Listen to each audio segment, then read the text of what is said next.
I'm a cemetery operations coordinator, or you can just call me a cemetery manager. Part of my job is sitting down with guests and family members of the deceased to set up funerals, facilitate the sales of plots, etc. I live in a somewhat big town. It's very poor and old, early 18th century type buildings. A friend and I were bored one night and decided to go fuck around at 3 a.m. I know that going out at 3 in a poor town isn't exactly smart, but we like to have our fun.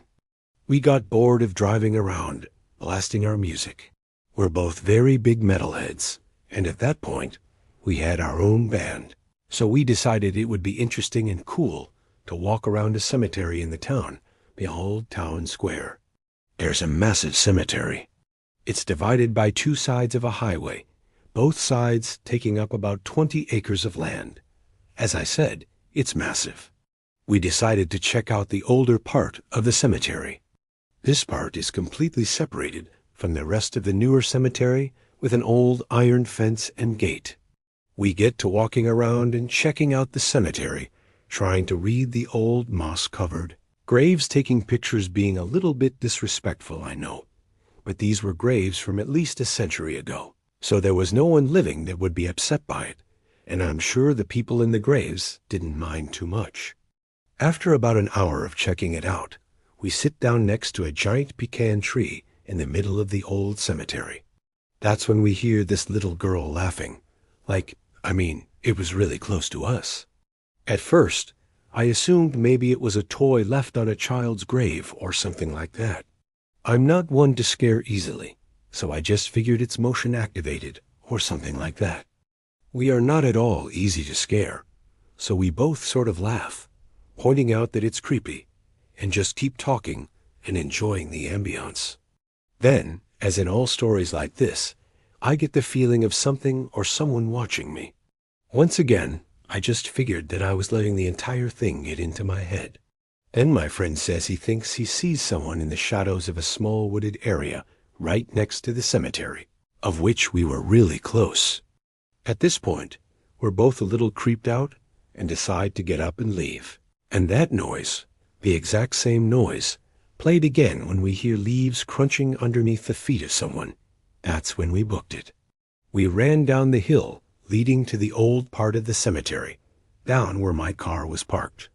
I've never run that fast in my life. It sounded like that laughing noise was following us. At that point, we both sort of just went into full fight or flight mode, going as fast as we could without thinking. The noises behind us stopped as we got to my car. I started my car and put it in drive, pulling out into the highway without looking. Luckily, no one hit us. We get down the road to the only gas station that is open at this time of night to check in the back of my car. We had both been discussing how we were scared some shit had been done to it. We get around to check and immediately find the back doors open. I know for a fact neither of us ever opened it. There was no reason for us to open it. I look in the back seats, make sure nothing's there, get right back in the car, and peel out. I'm still confused about what happened that night. I'm not sure if we both overreacted or what. All I know is that I still feel that weird feeling that something is behind you whenever I tell this story. A 30-something-year-old man named Antonio, a very spiritual man, once sat down with me to purchase a plot for his sick father, who was in hospice care. Antonio was a Hispanic man with a very thick accent, and I saw in his eyes he was a very caring man. He showed me pictures of his father, who also looks like a very sweet man, much too young to be taken away from his family. But unfortunately, the man's time came that same week, and Antonio arranged for his father's funeral service at the cemetery. It was a very stormy day, the day of the funeral, which is thought to be a sign of good luck. The funeral procession stopped in front of the front office building briefly. I stepped outside under the front awning of the building and saw Antonio in the car behind the hearse. We waved at each other.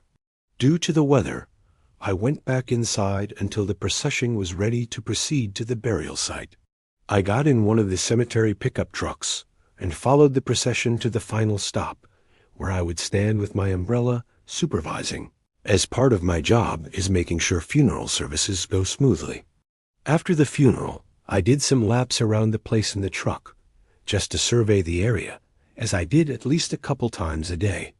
I had a lot of paperwork to take care of, and on top of this, I had to close the cemetery that night, so a little later, I went back to my desk and took care of this. The cemetery closes at 5:30, so as soon as it started to get dark, I drove around the place one more time to ensure all visitors had left, then drove over to the front gate to shut it. It was a relatively warm, early March. The days were still on the shorter side, so by closing time on a normal day, it would already be getting darker, but on this stormy-ass day, it already felt like it was nighttime. I was driving back to my office when I thought I saw someone hurriedly walking down one of the lanes of tombstones before turning behind a hedge and disappearing out of sight. I beeped my horn so as to let them know the place was closed, but strangely enough, I didn't see them again. I grabbed my umbrella and ran out into the rain in that direction. I turned beyond the hedge he turned at and looked down this long row of tombstones on one side and hedges on the other. I didn't see anyone. I looked around in the rain for a solid 20 minutes, but eventually I had to give up. I drove back up to the office and browsed through the CCTV footage. None of it picked up on any unusual movement, even though it was a bit harder to see much because of the storm, and it was also pitch black outside now. I tried to multitask, keeping an eye on the camera while finishing up some of my paperwork, when I heard the front door to the visitation room slam shut. I sprang up from my chair and yelled, "Hello."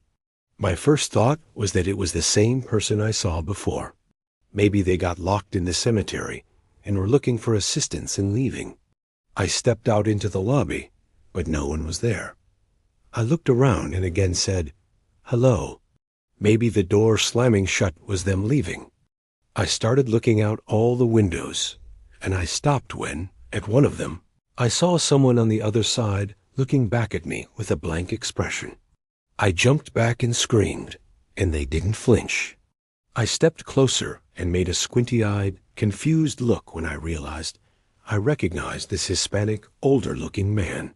In my head, it reminded me exactly of the pictures of Antonio's father he showed me. With my heart in my throat, I ran out the front door of the building and to the side where I saw the man, but he was gone. He wasn't booking it into the fields. He wasn't hiding in a bush nearby. He was gone. I looked around me as I stood in the rain getting soaked, then ran back inside, packed up my things, locked up, and got my car. I opened and closed the gate once more, locking it behind me, and drove home. When my wife asked me at home why I was being so quiet, I just told her, long day at work. To this day, I think I was just overworking myself, and my mind was playing tricks on me, but it still is genuinely disturbing to think about. My name is Jeremy. This was in the dead of October, chilly and windy. When I was 19, my friend Sean, who was a big goofball, came over to chill in our basement, as he often would during the summer. I remember he had a Coke bottle in his hand, and I was eating Wendy's when he said we should check out that creepy little cemetery across town. This past July, on his birthday, I paid him a visit at the cemetery. The cemetery he and my grandma chose to be buried at was about an hour's drive from my apartment. My family lived closer, so they all went to his grave together. I had to go separately. It was a rainy, depressing day, and there's nothing worse than visiting a cemetery on a gloomy day. The gatekeeper at the gate asked for the plot number. I gave it to him, and he let me in. It's a pretty big cemetery, and I'd only been there a couple of other times, not as the driver though, so I had a hard time finding it. I didn't see many other people, if any, at the cemetery that day. I'm sure the weather had something to do with it. Eventually, I found his stone and parked my car in the grass to the side. I put some flowers down under his stone, stood there for a while with my eyes closed, and prayed. When I finished my prayer, I opened my eyes and looked up. There was an old man standing about 5 rows of graves down, directly across from me, and he was looking right at me. I knew this man, though. It was my grandfather. No, it couldn't be. I rubbed my eyes, and he was gone. Did I just have a spiritual moment, or were my eyes and mind playing tricks on me? Either way, I got the chills, and I had goosebumps. I was, quite honestly, freaked out. I got back in my car, said, "Love you, Grandpa," and drove off. I felt like I had a headache on my way home. Not sure why. I was the only car on Prospect Road, a quiet road with dense forest on either side. Commonly, there would be deer crossing here. My car zipped down the road. I spotted someone on the side of the road coming up, which was there were no sidewalks or a walking path on this road. I slowed down. It couldn't be. It looked like my grandpa again. When I realized this, my heart dropped 1,000 feet, and I swerved the car accidentally. I desperately tried to regain control and come to a stop. Luckily, my car didn't end up in a tree. Rather, it just skidded out in the middle of the road until coming to a halt. I immediately looked back to where I saw him, and I saw a deer on the side of the road looking at my car. My heart was literally racing. I was terrified. I was not well, and I needed to get home. I made sure no cars were coming and got back in my lane. I focused on the road as best I could, even what I had just seen twice. I felt weird the rest of the day. Not sick, but something wasn't right with my head. I went to bed early after watching an episode of my show. I woke up at like 2 in the morning to my phone ringing. It was an unknown number. My heart started racing again, and a call at this hour couldn't be good news. I accepted the call and put the phone up to my ear. It was static on the other end. Finally, I said, "Hello." More static, but what I thought I heard next, I couldn't believe. Just briefly, for maybe half a second, I thought I heard my grandpa's voice over the static. I tried to say, "Hello," again, but I was too shook. Every part of my body was actually shaking. Then the call cut to silence and ended. I called my phone provider the next day to trace the number. They couldn't. They didn't have enough data to trace it, apparently, though I don't know if that was just bullshit or not. The events that took place that day and night were the scariest I've ever experienced. Do I think my dead grandpa was trying to contact me? I don't know, because that sounds ridiculous. You think if you experienced something like this, he'd be so full of emotion and joy. But no, it still terrifies me, and I really still don't know what to think or how to feel about it. Whether it sounds ridiculous or not, this happened, and I wonder almost every other night, was that really my grandpa on the phone? It was the most random idea ever, and I even told him that. Still, we had no school the next day, and I knew exactly which cemetery he was talking about. I don't know if one should even call it a regular cemetery. It's just a small plot of land with maybe 100 tombstones at most. The tombstones, very archaic looking, and any time we'd pass, there would be no signs of anyone having come to visit within the last decade. The site probably dated back centuries, and it had this super creepy vibe to it, because it was closed off by a Gothic metal fence. And it was surrounded by woods on 2 sides, the road on one, and some old abandoned building on the other. Everything about it just gave scary vibes. It took a little persuading, but Sean managed to get me to want to check it out too. Ironically, it was a very cloudy, reddish kind of day, I guess, conveniently adding to the mood. Sean pulled up his Honda to the side of the road. I told him to pull up more, so it wasn't obvious.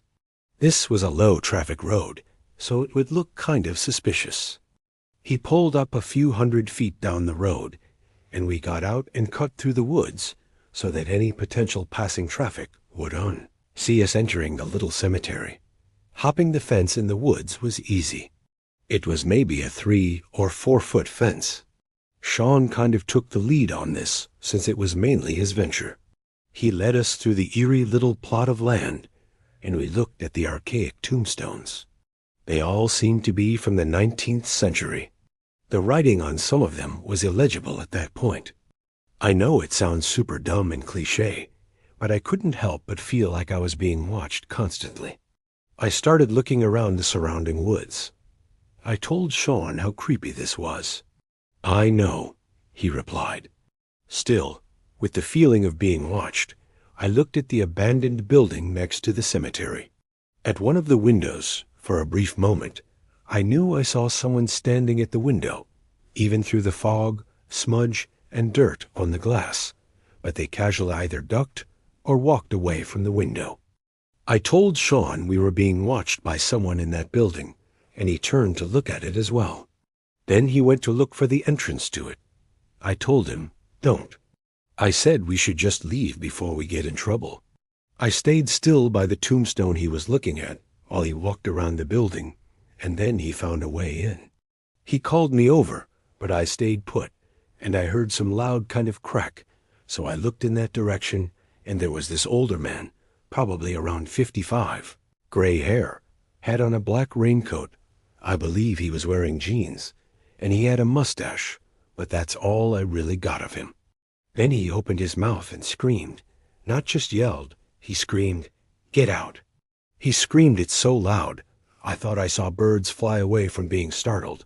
And just like that, I started to feel lightheaded, and suddenly everything went dark.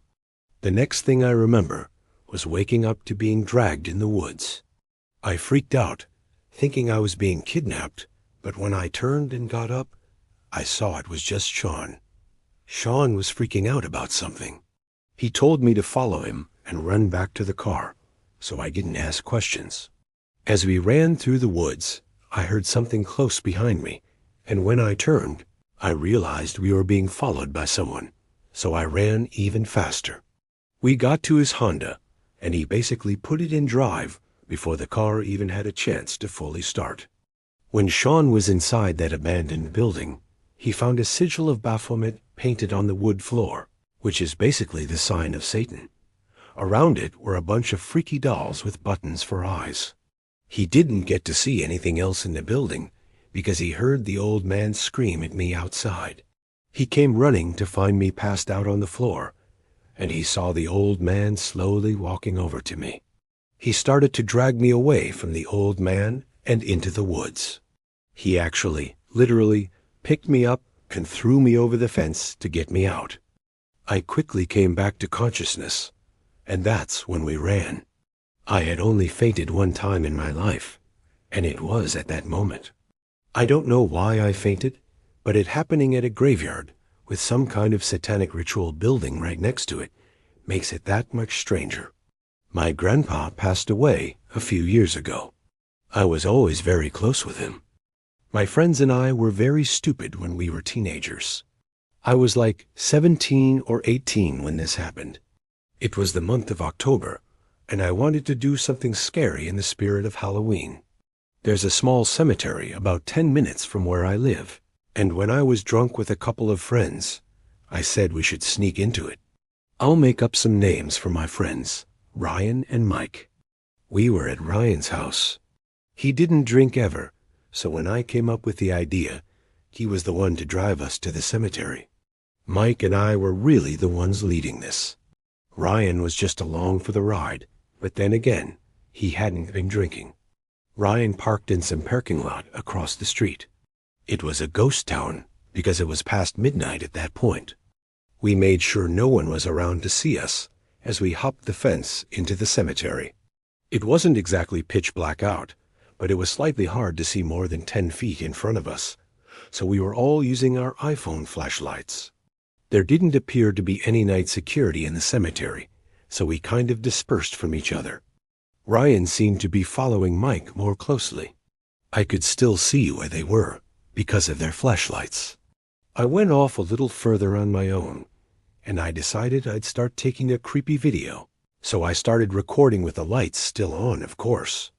I recorded a bunch of old headstones and the general eerie vibe of the cemetery at night. I didn't see Mike and Ryan anymore, so I started to go look for them, still recording. I looked at my phone screen and froze. There was a woman dressed in a white gown or a dress, I want to say, with long, gray-looking hair. She was looking down at the ground. I looked up from my phone screen to look at her in person, but she was gone. I started to back away. I looked back at my phone screen, and there she was again, only now she was looking into the camera, or rather, looking at me. I looked up from the phone again, and could not see her once more, so I looked back down at the screen again, and there I could see her moving closer to me.